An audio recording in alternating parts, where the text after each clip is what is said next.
Hi guys, कैसे हैं आप सभी। आई होप आप सभी अच्छे होंगे, अपना और अपनों का ध्यान रख रहे होंगे। Welcome to my YouTube channel. चलिए आज हम अपना आज का व्लॉग स्टार्ट करते हैं।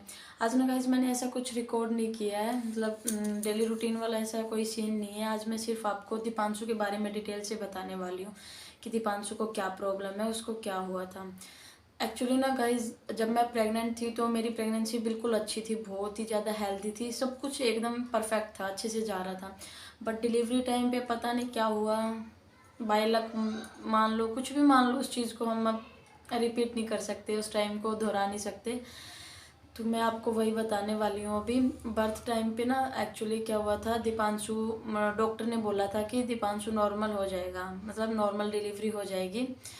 तो फिर नॉर्मल डिलीवरी के लिए मेरे को एडमिट कर लिया डॉक्टर ने। फिर उसके बाद बहुत टाइम चला गया था, ऐसे ही नॉर्मल नहीं हो पाया था और दीपांशु ने पेट में सुसुपोटी कर दी थी। तो डॉक्टर ने फिर डिसीजन लिया कि भाई ऑपरेशन से ही होगा, तो सीजर फिर करवाना पड़ा हमें।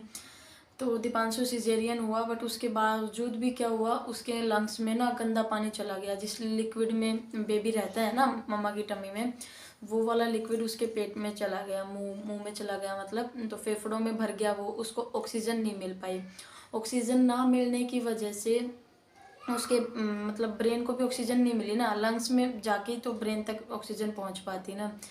तो उसके मतलब ब्रेन की जो नर्व्स हमारी खुलती है ना, बच्चा पैदा होता है उस टाइम पे रोता है, रोने की वजह से ब्रेन की नसें खुल जाती है ना।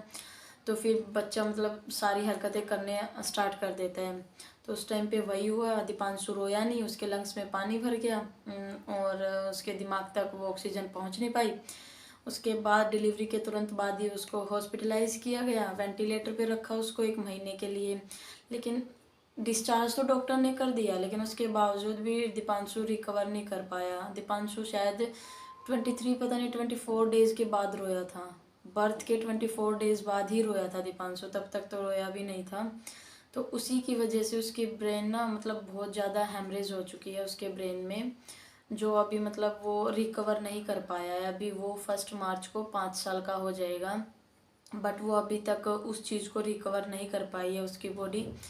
हमने बहुत जगह दीपांशु को दिखाया, बहुत अच्छे अच्छे हॉस्पिटल्स में दिखाया, और भी मतलब जो भी लोकल लोग बोल देते हैं, कहीं मंदिर में या कहीं भी ले जाओ, हम हर जगह उसको लेके जाते हैं गाइस। बट वही है, देखते हैं भगवान कब सुनता है। आप भी प्रे करना हमारे लिए, दीपांशु के लिए, कि भगवान करे उसको भी जल्दी से ठीक कर दे। और गाइस जब दीपांशु हुआ ना, तब हमें लगता था कि शायद मतलब हमारे साथ ही ऐसा क्यों किया भगवान ने। उस सिचुएशन को ना हम बहुत कोसते थे कि हमारे साथ ऐसा क्यों हुआ, शायद हम तब वैसा कर लेते, तब वैसे कर लेते। लेकिन वो टाइम बाद में नहीं आता ना गाइस, अफसोस करने से क्या फ़ायदा।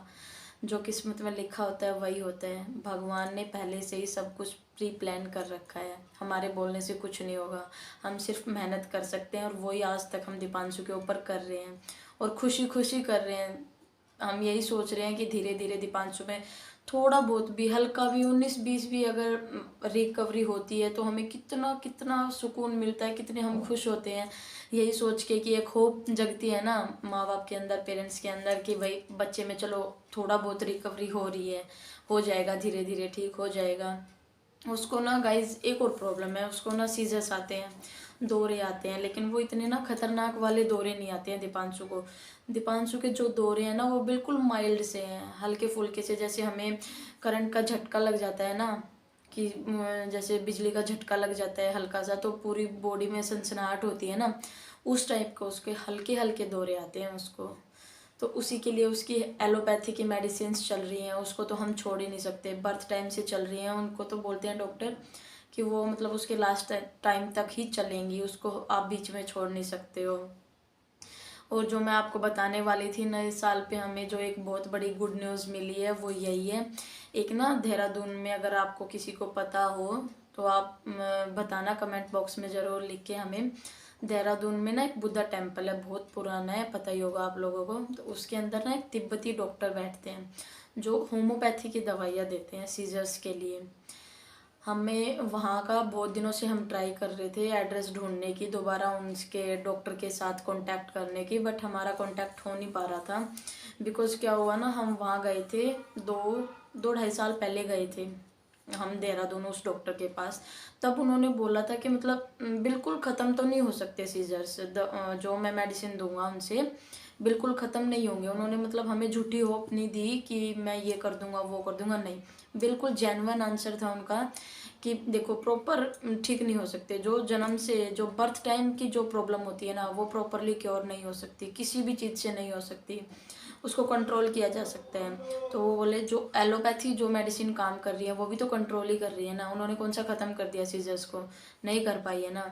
और एलोपैथी वाले डॉक्टर तो बोलते ही हैं कि मतलब सीजर्स ख़त्म नहीं होते, सीजर्स कंट्रोल होते हैं, जो बर्थ टाइम से आना स्टार्ट होते हैं वो सीजर्स कभी ख़त्म नहीं होते, वो सिर्फ कंट्रोल होते हैं। तो एलोपैथी में क्या है गाइस, बहुत ज़्यादा एलोपैथी मेडिसिन के बहुत ज़्यादा साइड इफ़ेक्ट्स हैं, उसकी वजह से बहुत प्रॉब्लम होती है, बच्चों को भी होती है बड़ों को भी होती है, वो तो सभी को होती है अगर किसी की रेगुलर परमानेंट मेडिसिन चल रही है तो फिर हमने सोचा कि हम क्यों ना होम्योपैथी की तरफ ही जाएं, कम एटलीस्ट उसके कोई साइड इफ़ेक्ट तो नहीं है ना। तो फिर हमने वहाँ गए थे हम लोग, किसी ने हमारे वेल विशर ने बताया था वहाँ के बारे में, उन डॉक्टर्स के बारे में, तो हमने वहाँ जाके पता किया था, उन डॉक्टर से हम मिले थे, उन दीपांशु को अच्छे से देखा था उन्होंने, और उन्होंने बोला था कि मतलब आप 2 या 3 महीने आप कंटिन्यू ये कोर्स करके देखिए, उसके बाद ही आपको कुछ रिजल्ट मिलेगा। ये नहीं होता ना कि एलोपैथी वाले तो रिजल्ट डायरेक्ट उसी टाइम मतलब 1-2 दिन में ही दे देती है ना मेडिसिन रिजल्ट, लेकिन होम्योपैथी में गाइस ऐसा नहीं होता ना, वो अपना काम धीरे धीरे करते हैं ना, तो इसीलिए फिर हम वहाँ से मेडिसिन लेके आए थे। देन उसके बाद हमने 15 दिन का वो कोर्स किया था, और फिर हम एक्चुअली ना वहाँ से हमारा ट्रांसफ़र हो गया था, तमिलनाडु से हम दोबारा हरियाणा आ गए थे। तो ऐसी कुछ सिचुएशंस हुई कि हम नहीं जा पाए, मैं प्रेग्नेंट होगी, बाद में लॉकडाउन लग गया, तो इसी वजह से फिर हम नहीं जा पाए। और जो पुराना वाला कॉन्टैक्ट था, वहाँ जो नंबर उन्होंने हमें प्रोवाइड किया था वो वाला भी नहीं लग रहा था। अभी मैं पिछले 1 महीने से ट्राई कर रही थी ये सब चीज़ें कि एक बार हम दोबारा जाते हैं वहाँ, दिखाते हैं उन डॉक्टर्स को वो अभी क्या बोलते हैं। तो फिर हमें वो वहाँ का कोई कांटेक्ट मिल ही नहीं पा रहा था, मतलब हमने बहुत अपने कांटेक्ट से पता किया तो सभी बोल रहे थे अब वहाँ डॉक्टर नहीं बैठते हैं। तो फिर वही गुड लक लगा लो, गुड ईयर लगा लो, हमारे लिए कुछ भी लगा लो, मतलब नई साल वाले दिन ही हमें एक कॉल आई, एक मतलब हमारे ही कोई वेल विशर हैं, वो मैं उनका नाम नहीं ले सकती, तो उन्होंने मेरे को बोला कि आप मतलब मैं आपको फुल कांटेक्ट मतलब उनके बारे में फुल डिटेल सेंड करती हूँ, आप वहाँ कांटेक्ट करिए, पता करिए, और वो डॉक्टर वहाँ दोबारा बैठने लगे हैं, आप एक बार उनसे बात कर लीजिए, पता कर लीजिए अब क्या क्या रहेगा कैसे रहेगा फिर वो बताना। तो मैंने उन डॉक्टर से बात की तो वो बोलते हैं कि आप एक बार दोबारा लेके आओ बच्चे को, आप आओ उसके साथ, फिर मैं बच्चे को देखने के बाद फिर बताता हूँ आपको, वो कोर्स हम दोबारा स्टार्ट कर लेंगे। तो यही थी आज की बड़ी और big good news. I hope कि सब कुछ अच्छा हो, दीपांशु को वो दवाइयाँ लग जाए, उनसे मतलब बेटर हो जाए पहले से दीपांशु। प्रे करना आप लोग भी उसके लिए और हमारे लिए भी। और मैं यही प्रे करती हूँ, मतलब भगवान जी से यही प्रे करती हूँ कि हर किसी का नया साल अच्छा ही जाए। पुराने बीते हुए 2 साल बहुत बुरे गए हैं ना कोविड की वजह से, बस पता नहीं कि लोगों के साथ क्या क्या हुआ है क्या क्या नहीं हुआ है, वो तो अब मैं डिटेल में डिस्कस नहीं कर सकती, बहुत लंबी वीडियो बन जाएगी। लेकिन आई होप आने वाले साल अच्छे जाएं, भगवान की दया रहे सभी के ऊपर बनी रहे। तो यही था मतलब दीपांशु के बारे में यही डिटेल्स थी। और जो दीपांशु को मतलब ब्रेन हैमरेज की वजह से जो प्रॉब्लम है ना उसको सेरेब्रल पाल्सी बोलते हैं, उसका मेडिकल नेम है, मतलब उसकी जो बीमारी है उसको बोलते हैं सेरेब्रल पाल्सी, सीपी चाइल्ड, मतलब स्पेशल नीड चाइल्ड होते हैं ना ऐसे। और ऐसे तो दुनिया में ना गाइस लाखों बच्चे हैं। जब हमारे साथ ऐसा हुआ तो हमने सोचा कि शायद हमारे बेबी के साथ ऐसा कुछ हुआ है, लेकिन नहीं गाइस, हमने बहुत हॉस्पिटल्स देखे हैं, बहुत जगह हम घूमे हैं दीपांशु को लेके, तो उससे हमने इतने हजारों बच्चे देखे हैं ना यार, हॉस्पिटल्स भरे पड़े हैं भरे पड़े हैं, किसी एक के साथ ऐसा नहीं हुआ है, मतलब बहुत बच्चों के साथ ऐसा होता है। तब से थोड़ा सा माइंड में ये चीज़ें बैठी हैं कि हाँ उस सिचुएशन को उस टाइम को कोसने से कुछ नहीं होगा, मेहनत करते रहो बच्चे के साथ भी और खुद के साथ भी, खुश रहो, अपनों को भी खुश रखो, बाकी भगवान भरोसे सब कुछ अच्छा ही होगा। चलिए गाइस, आज मैं इस व्लॉग को यहीं एंड करती हूँ। Bye bye, take care.